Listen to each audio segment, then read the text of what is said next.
Hey everyone, how's it going? Forrest here, again with another installment of my complete analysis of all of Bach's chorale harmonizations. Today we're looking at Ich freue mich in dir, which translates to I rejoice in you. I'm running a little bit late for an engagement I have later today, so I don't have a ton of time to analyze. It's been really busy these last couple of days, and this is the only time I really have to sit down and analyze, so we're just going to hop right into the analysis. It's a fairly straightforward chorale, thankfully. So we start on D major, we end on D major. There are two sharps in the key signature.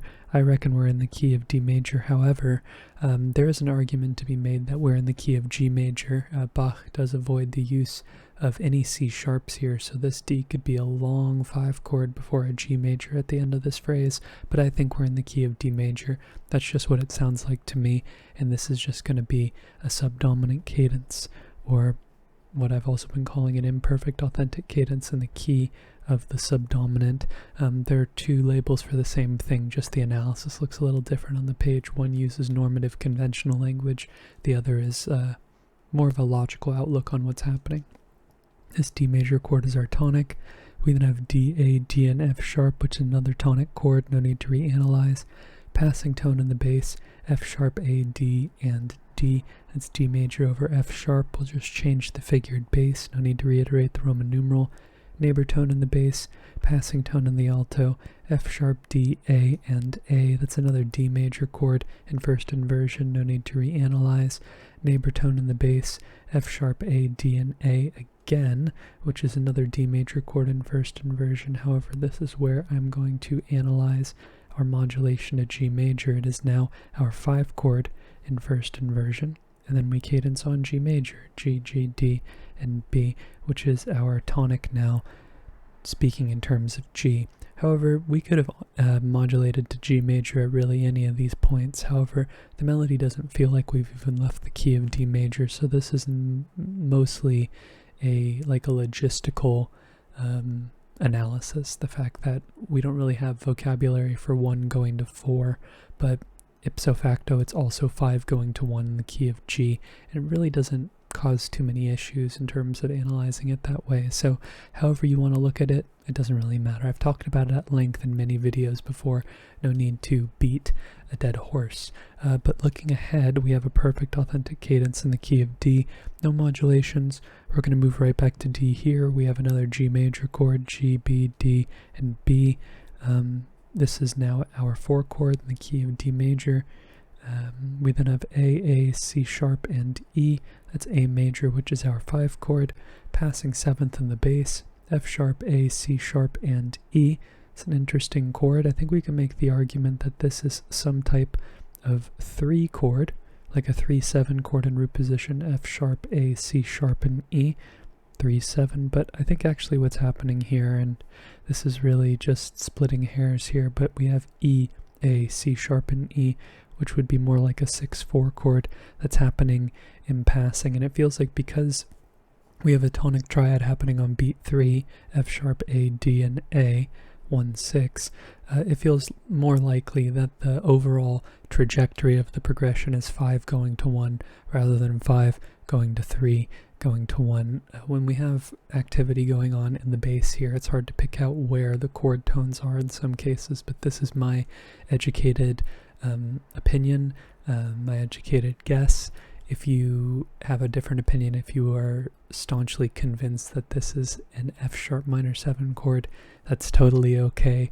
It's pretty much implying the same thing, because the difference between 5 and F sharp minor 7 flat, not F sharp minor 7 flat 5, that would be very interesting, but no, this is an F sharp minor 7 chord. They're virtually the same. The difference is D versus E in this case. So after this D major chord over F sharp, we have a passing tone in the bass, and then we have D, A, E, and G. That is, this D is an accent to non-chord tone, kind of strengthening my analysis before, because we're seeing the same bass figure twice, 1/3 below the first. And when we take this C sharp into account, we have C sharp, A, E, and G, which is A7 over C sharp. That's 5-6-5. Makes me feel like this is a correct outlook because the chords are doing similar things here, except for this is a blatant non-chord tone. There's really no way to alternatively analyze this beat. The C sharp is the chord tone here. And then we have D, A, D, and F sharp, which is our tonic triad in root position. A, C sharp, and E with this delayed 7th going on. That's A major, which is our 5 chord.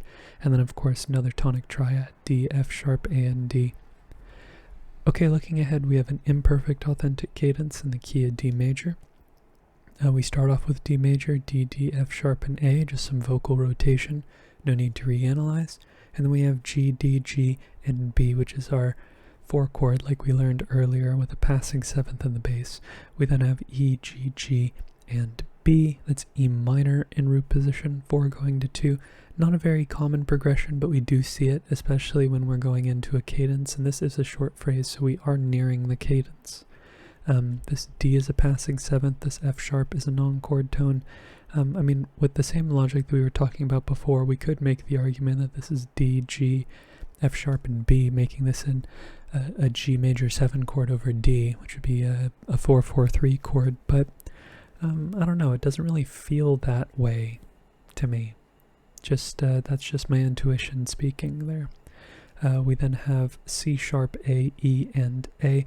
That's A major over C sharp. That's a 5-6 chord with a neighbor tone in the bass and a neighbor tone in the alto before we get C sharp, A, E, and G. That's adding a 7th, but still staying in first inversion, so we'll just change the figured bass. We then have A, E, and G. No need to reanalyze here because we are disrupting the flow of the chord. We're getting rid of an important contextual tone, so we don't need to reanalyze this as root position. And then we have D major, D, A, D, and F sharp, which is our tonic triad in root position. Okay, looking ahead, we have a perfect authentic cadence in the key of A major, so we're looking for a point in which we modulate, and I don't think we modulate over this A major chord.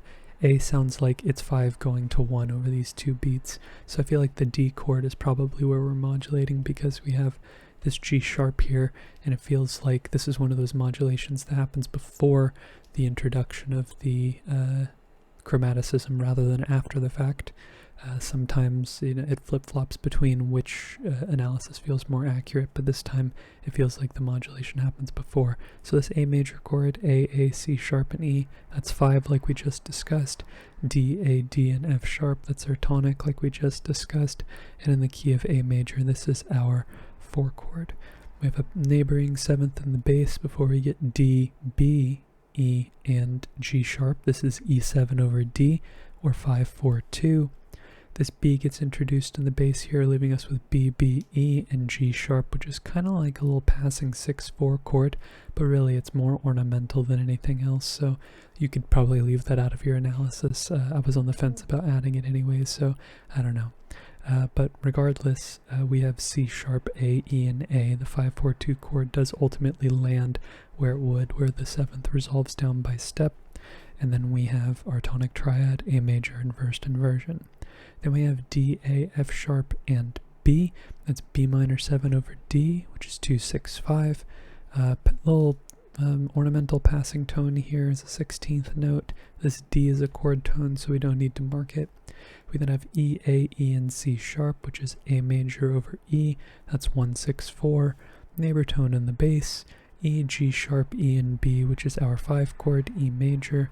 Go ahead and put a little bracket there to signify the relationship with one another if you're into that sort of thing. A little delayed 7th here in the alto as well before we get A major, A, E, C sharp, and A, which is our tonic triad again. Looking ahead to the second system, we have another one of these interesting imperfect authentic / subdominant cadences. Here it's a little bit more deliberate, just like yesterday's chorale where we have the introduction of the subtonic 7th here, which makes it feel a little bit more, or more than a little bit more. This feels significantly more modulatory, it feels like we've moved to the key of G major. At least there's a stronger argument to be made that there is a movement to a different key here because there's some alternative function, but because Bach avoids C entirely here, G got kind of sprung on us. So after this A major chord here, A, E, C sharp, and A, I do think we are moving to the key of D. A is now our 5 chord, and we have a similar phrase to the first one. We have D, F sharp, D, and A, which is our tonic triad, D major, neighboring 7th in the bass, neighbor tone in the tenor, D, F sharp, D, and A again, no need to reanalyze. Passing tones in the lower voices before we get F sharp, A, D, and D. This is our tonic triad in first inversion. Now, before the C natural gets introduced, I'm going to mark this as a modulation. You could mark it here and say that we're modulating at the same point metrically as we are right before the cadence here, but I feel like it makes a little bit more sense to say the modulation occurs before the C natural, because the C natural is what points us towards G. The modulation is being prepared right here. So I'm saying that we modulate here. This is 5-6, and similar to the progression we had here, 5-6 going to 7-6-5 in the third phrase, is actually a very similar, similarly lengthed phrase. We have a neighbor tone in the lower voices again as well before we get F sharp, A, D, and C. This is just a first inversion triad with a 7th as well, so we'll just change the figure bass just like we changed it here. And we get another similar situation where we have the bass skip down, turning it into root position, and the third does get replaced in the tenor, but we also get a B introduced here, so it does kind of derail our ability to call this a root position 5 chord, but pretty much all of the makings of the chord are there, except for that B. It's just it's an anticipation. We are anticipating G major, G, G, D, and B, which is our tonic triad in root position in the key of G major. Looking ahead, we have a similar sort of sequential idea going on in the melody, but this C sharp that's being introduced is, we're not getting a similar thing where A is a subdominant cadence in the key of, what would that be, in the key of E major. Even though we sort of hint at the idea of E major with this G sharp here, we never get, we get D sharps here.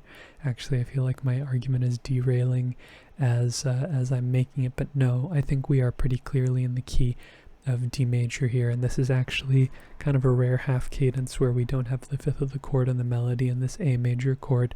There's cadences with the leading tone in the melody, which will eventually go towards D at the end of the next phrase. So we have G, D, G, and B. That is our G major chord again. I don't think at this point we have any reason to believe that we have modulated yet to the key of D major, because afterwards we start to tonicize E minor. So I think this G chord is still just going to function as 1 for now. We have a passing 7th in the bass before we get E, E, G, and B, and that's E minor, which is a 6 chord in the key of G major. And I feel like this, even with the tonicization going on here, this is a short phrase. I still feel like this is still our 2 chord in the grand scheme of things, with a neighboring 7th in the bass and a neighbor tone in the alto. It seems like Bach kept the same motive in the bass, but decided to distribute the accompaniment with the alto this time, rather than with the tenor like he did in the previous phrase. But afterwards we have E, E, G, and B, again with some passing tones in the alto and the bass, no need to reanalyze.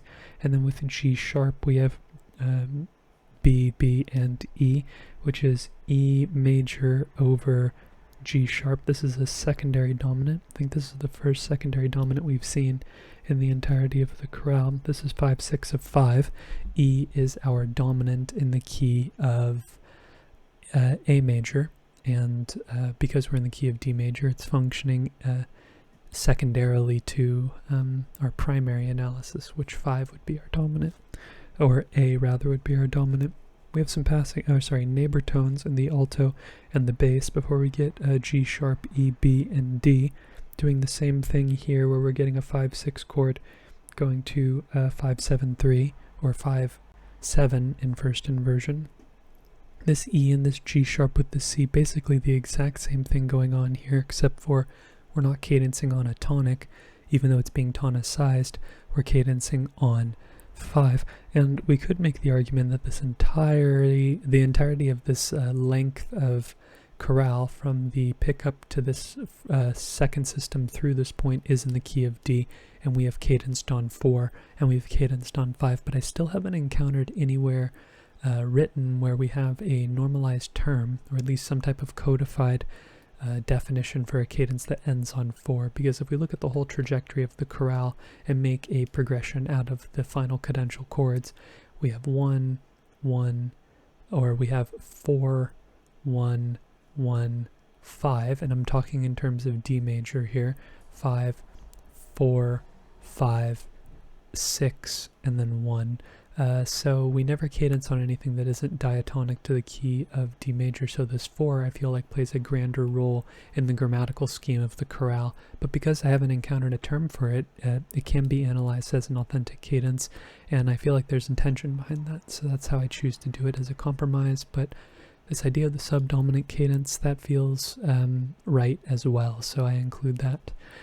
Afterwards, we're looking for a point in which we modulate, we modulate to the key of B minor, because we have this, it's not necessarily a deceptive progression in the sense that we have 5 going to 6, but rather 6 is sprung on us right at the end through its own dominance. So this is an imperfect authentic cadence, but we're staying in the key of D for a length of time. Here we have F sharp, D, D, and A, which is our tonic in first inversion, D major. We then have G, D, G, and B, which is our 4 chord, G major, B, D, G, and B. That's like taking the 4 chord. We're actually just arpeggiating like an E minor 7 chord here in first inversion, but part of that E minor 7 chord is a G major chord. So as we arpeggiate that, we go from 4 to 4, 6 to D, D, F sharp, and A, which is our tonic triad.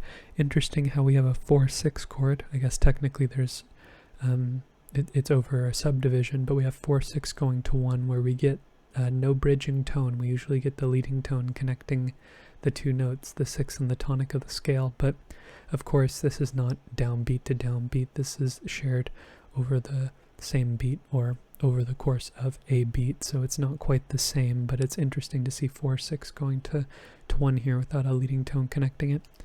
We have a neighbor tone in the bass as well before we start to go down.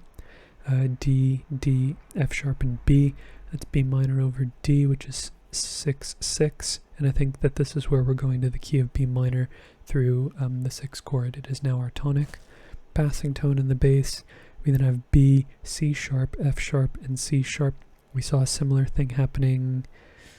Where was it? Where we have, is it right here? Here this is just F sharp major, which is 5, 6, but this B is an accented non-chord tone.